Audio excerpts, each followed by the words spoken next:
అసలు తెలంగాణ మెడికల్ కౌన్సిల్కి ఆఫే అటువంటి దమ్ము ధైర్యం ఉందా? తెలంగాణ మెడికల్ కౌన్సిల్ ఎంతవరకు ఈ మాఫియాను ఆపగలుగుతుంది?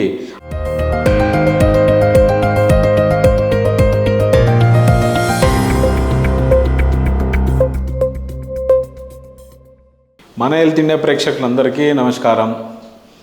నేను ఈరోజు చెప్పబోయేది ఏంటి అంటే, అత్యవసర సమయంలో ఆపద్బాంధవుగా చెప్పుకునేటువంటి 108 అంబులెన్స్ గురించి, అందులో జరిగేటువంటి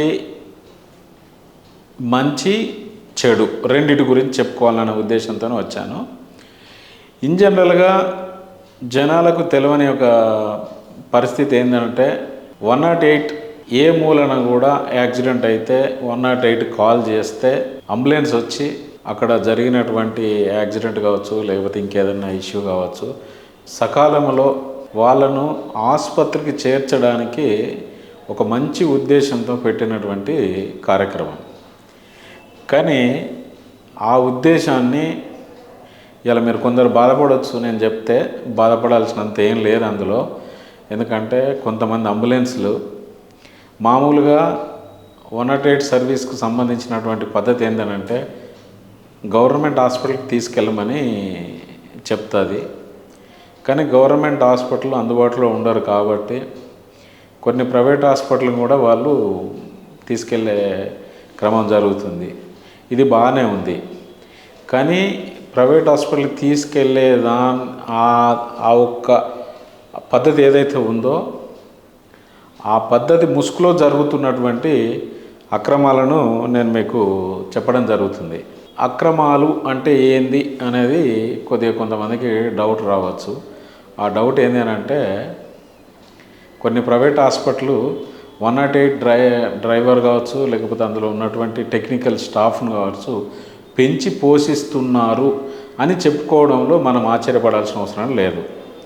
ఎందుకంటే ఎమర్జెన్సీ యాక్సిడెంట్ కావచ్చు, ఇంకేదైనా ఇన్సిడెంట్ జరిగినప్పుడు ఎమర్జెన్సీలా 108 వచ్చి పేషెంట్ లిఫ్ట్ చేయడానికి అక్కడ ఉన్నటువంటి పద్ధతులను బట్టి లిఫ్ట్ చేసే క్రమంలో కొంతమంది డ్రైవర్లు కావచ్చు, కొంతమంది టెక్నీషియన్లు కావచ్చు, కొన్ని ప్రైవేట్ హాస్పిటల్కి తీసుకెళ్ళి, అంటే దానికి తీసుకెళ్ళడంలో తప్పులేదు, నేను తీసుకెళ్ళడం వల్ల తప్పు జరుగుతుందని నేను అనట్లేదు.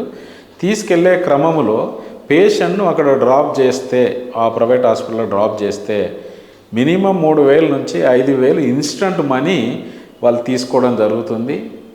మోరోవర్ రెండోది ఏంటి అని అంటే, ఆ పేషెంట్ అడ్మిట్ అయ్యి అక్కడ ఏదన్నా ప్రొసీజరు లేకపోతే వైద్య సాయం పొంది అక్కడ బిల్డింగ్ ఏదైతే ఉంటుందో బిల్డింగ్ మీద ఒక 20 to 30% తీసుకునేటువంటి ఈ పరిస్థితి నడుస్తుంది. ఆ పరిస్థితిని మనం అరికట్టాలంటే ప్రభుత్వం అరికడుతుందా, లేకపోతే తెలంగాణ మెడికల్ అసోసియేషన్ అరికడుతుందా, లేకపోతే తెలంగాణ మెడికల్ కౌన్సిల్లో ఉన్నటువంటి రిజిస్టర్డ్ అయిన డాక్టర్లు ఇది చేసే పనిని ఎంతవరకు వాళ్ళు దీన్ని ఆపగలుగుతారు? ఎందుకంటే ఆ యాక్సిడెంట్ జరిగిన వ్యక్తి ఆర్థికంగా ఉన్నాడా లేడా అన్న విషయం ఎవరికీ తెలియదు. వీరు మాత్రం తీసుకెళ్ళి ఒక ప్రైవేట్ హాస్పిటల్ వేసేసి వాళ్లకు మాత్రం వాళ్ళు ఏమంటారంటే, మేము మా డ్యూటీ చేస్తున్నాం అంటారు. డ్యూటీ ముసుగులో జరుగుతున్నటువంటి మోసాలు ఇవి. ఈ మోసాలు కనుక ఎవరైనా నాతో ఛాలెంజ్ చేసి 108 డ్రైవర్లు కావచ్చు, లేకపోతే అలా ఉన్నటువంటి టెక్నికల్ స్టాఫ్ కావచ్చు, మేము నిజాయితీగా పనిచేస్తున్నాము, మేము నిక్కచ్చిగా పనిచేస్తున్నాము అంటే మాత్రం నేను వాళ్ళకు ప్రూఫ్స్తో సహా వస్తా. ఏ హాస్పిటల్లో ఎంత డబ్బులు తీసుకుంటున్నారు, ఏ హాస్పిటల్లో వాళ్ళ పర్సనల్ ఫోన్ నెంబర్స్ మనం తీస్తే తెలిసేది. కానీ నేనేమంటున్నా అంటే, ఈ రోజు నుంచి ఇంకా ఇప్పుడు జరిగిన దాని గురించి నేను గొడవ పెట్టా, ఇప్పుడు జరగబోయే దాని గురించి కూడా మాట్లాడా.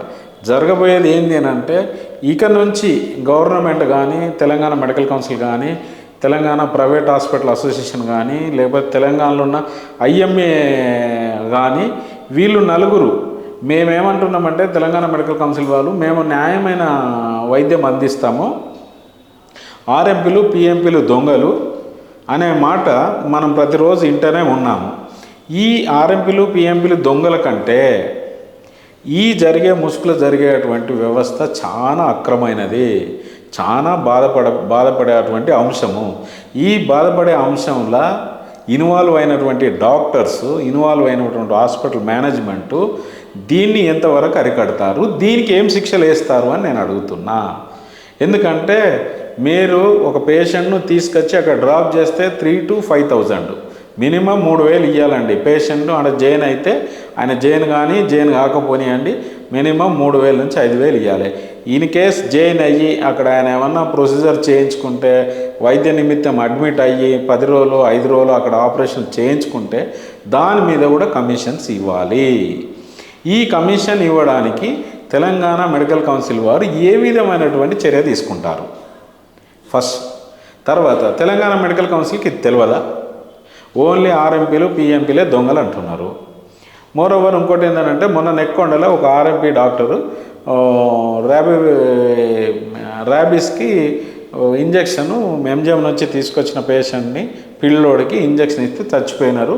పేపర్ల లేదంటే ఒక సోషల్ మీడియాలో వచ్చినటువంటి విషయాన్ని వాళ్ళు సుమోటోగా తీసుకొని కేసు బుక్ చేసినారు. రైట్, సంతోషం. చాలా గొప్పవాళ్ళు, చాలా తెలివి కళ్ళు. వీళ్ళు ప్రజల ప్రాణాలు, ప్రజల ఒక ఆర్థిక ఇబ్బందులు అర్థం చేసుకున్నారు. తెలంగాణ మెడికల్ కౌన్సిల్ వారు చాలా మంచి ప్రొసీజర్ చేస్తున్నారు, సంతోషపడాల్సిందే. కానీ ఇప్పుడు తెలంగాణ మెడికల్ కౌన్సిల్ వాళ్ళే కదా ప్రైవేట్ హాస్పిటల్ నడిపేది. తెలంగాణ మెడికల్ కౌన్సిల్ వాళ్ళు హాస్పిటల్ నడిపేటువంటి వ్యక్తుల మీద ఇట్లాంటి కమిషన్లు ఇచ్చి ఇట్లాంటి పిచ్చి పనులు చేస్తే మీరు ఏం శిక్షలు వేస్తారు, ఏం చర్యలు తీసుకుంటారు? నేను అనేది శిక్షలొద్దు, చర్యలొద్దు. ఇది తెలిసి మోసం జరిగేటువంటి విషయము. ఈ మోసాన్ని అయితే ఒక కండిషన్, ఏదైతే 108 అంబులెన్స్ ప్రైవేట్ హాస్పిటల్లో జాయిన్ చేస్తే బిల్లు మీద 30% అది తగ్గియాలి. అది తగ్గించే ఉద్దేశం అయితే 108 అంబులెన్స్ వాళ్ళతో మీరు టైఅప్ కండి. లేదు మేము డబ్బులే తీసుకుంటామని అంటే మరి తెలంగాణ మెడికల్ కౌన్సిల్ ఏం సమాధానం చెప్పాలి? ఎందుకంటే వాళ్ళకు వాకిన్ కేసు కిందనే లెక్క, ఏది 108తోనే వచ్చేది. సో సెల్ఫ్గా వచ్చే కేసుని అట్లా ట్రీట్ చేసి 108ని కూడా సెల్ఫ్గా చేయండి.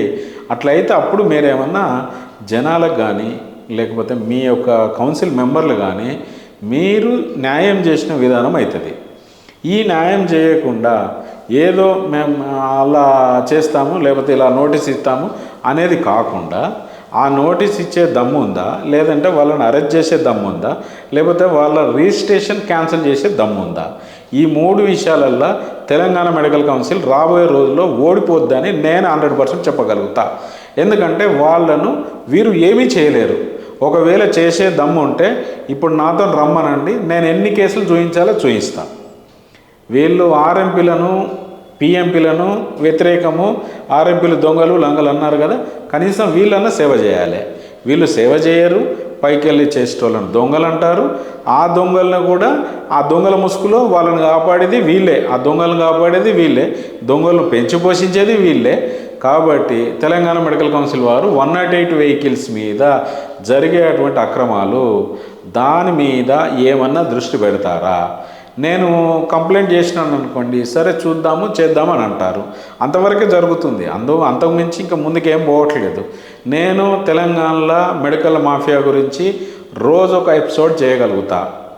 తెలంగాణ మెడికల్ కౌన్సిల్ ఎంతవరకు ఈ మాఫియాను ఆపగలుగుతుంది, అసలు తెలంగాణ మెడికల్ కౌన్సిల్కి ఆపేటువంటి దమ్ము ధైర్యం ఉందా? ఉంటే గనక దీనిలో ఒక కామెంట్ రాయండి, ఎందుకంటే ప్రజలు చూస్తారు. తెలంగాణ మెడికల్ చైర్మన్ కానీ వైస్ చైర్మన్ కానీ నేను అడుగుతున్నా, సార్ మీరు నాకు పర్సనల్గా మెసేజ్ చేయాల్సిన అవసరం లేదు, మీరు ఏదైనా ఉంటే కామెంట్ రూపంలో చేయండి. ఎస్, తెలంగాణ మెడికల్ కౌన్సిల్ అనేటువంటి వ్యవస్థ, మేము తెలంగాణ మెడికల్ వ్యవస్థను చక్కదిద్దుతాము, ప్రజలకు న్యాయమైన ట్రీట్మెంట్ చేస్తాము, అనవసరమైన ట్రీట్మెంట్ చేయము, అనవసరమైనటువంటి బిల్లింగ్ చేయము, అనవసరమైనటువంటి కమిషన్లు ఇవ్వము అని కనుక మీరు చెప్తే నేను మీతో పాటు పని చేయడానికి రెడీగా ఉన్నా.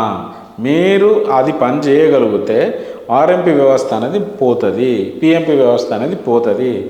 ఇప్పుడు 108 మీద మీరు చేసే పని, నేను చేసే పని మీరు సిద్ధంగా ఉన్నారా? నేను సిద్ధంగా ఉన్నా. 108 వెహికల్ అనేది ఆపద్ బాంధవ్ వెహికల్. ఆపద్ బాంధవ్ వెహికల్లో వచ్చి వాళ్ళు కష్టాలు పడకుండా ఆర్థికంగా నష్టపోకుండా మీరు తెలంగాణ మెడికల్ కౌన్సిల్ వారు చేసుకుంటారా, వాళ్ళ ఇబ్బందిని తీరుస్తారా? ఇది మీకు ప్రూఫ్స్ కావాలంటే నేను మీకు ప్రూఫ్స్ ప్రొవైడ్ చేయగలుగుతా. సంతోషం అండి. మెడికల్ కౌన్సిల్ వారు ఇంకా మంచిగా చేయాలి. ఎందుకంటే మీకు తెలిసి దీని మీద ఏం యాక్షన్ తీసుకోవట్లేదు. తెలియని వాటి గురించేమో ఉరుకుతూ ఉన్నారు. తెలిసిన వాటి గురించి యాక్షన్ తీసుకోండి. మీ ఆఫీస్కి 5 కిలోమీటర్లు 10 కిలోమీటర్ దూరం ఉన్నటువంటి సమస్యలు ఇవి. నేను అనేది 100 కిలోమీటర్ 200 కిలోమీటర్ బొమ్మన్నట్ల మీ కోటి ఆఫీస్ నుంచి ఎటు 15 కిలోమీటర్ దూరంలో ఉన్నటువంటి హాస్పిటల్లో జరిగేది. ప్రముఖంగా చెప్పుకోవాలంటే హైదరాబాద్లో కొన్ని హాస్పిటల్స్ ఉన్నాయి, ఓన్లీ 108తోనే నడిచేటివి ఉన్నాయి. 108 వెహికల్, పేషెంట్ ఎక్కడ ఉంటాడు, వెహికల్ ఎక్కడ ఉంటుంది, పేషెంట్ ఏ మూలకు వస్తున్నాడు, అది కూడా నా దగ్గర వివరాలు ఉన్నాయి సార్. ఆ వివరాలని నేను ఇప్పటివరకు తెలియపరచలేదు. ఎందుకంటే ప్రైవేటు హాస్పిటల్స్ వాళ్ళని నేను అనదలుచుకోలేదు. ఎందుకంటే వాళ్ళకు వృత్తి నడవాలి కాబట్టి వాళ్ళ వృత్తి వాళ్ళు చేస్తున్నారు. కానీ ఇందులో ఆర్ఎంపీలు దొంగలు, పిఎంపీలు దొంగలు అన్నప్పుడు మరి ఇట్లాంటి వాళ్ళని ఏమంటారు? ఇట్లాంటి వాళ్ళ గురించి మీరు పట్టించుకోరా? ఇట్లాంటి వారి గురించి మీరు చర్యలు తీసుకోరా? ఇట్లాంటి వాటి మీద మీ నిఘా ఉండదా? మీకు తెలిసినా గమ్మున ఊకుంటారా? ఎందుకు మీరు ఊకోవడానికి కూడా కారణం చెప్పండి. ఎందుకంటే మీకు ఏం జరుగుతుంది, మీకు దానివల్ల ఊకోవడానికి కలిగే లాభం ఏంటో ఈ ప్రజలకు చెప్పాలి. థ్యాంక్ యూ అండి. Thank you.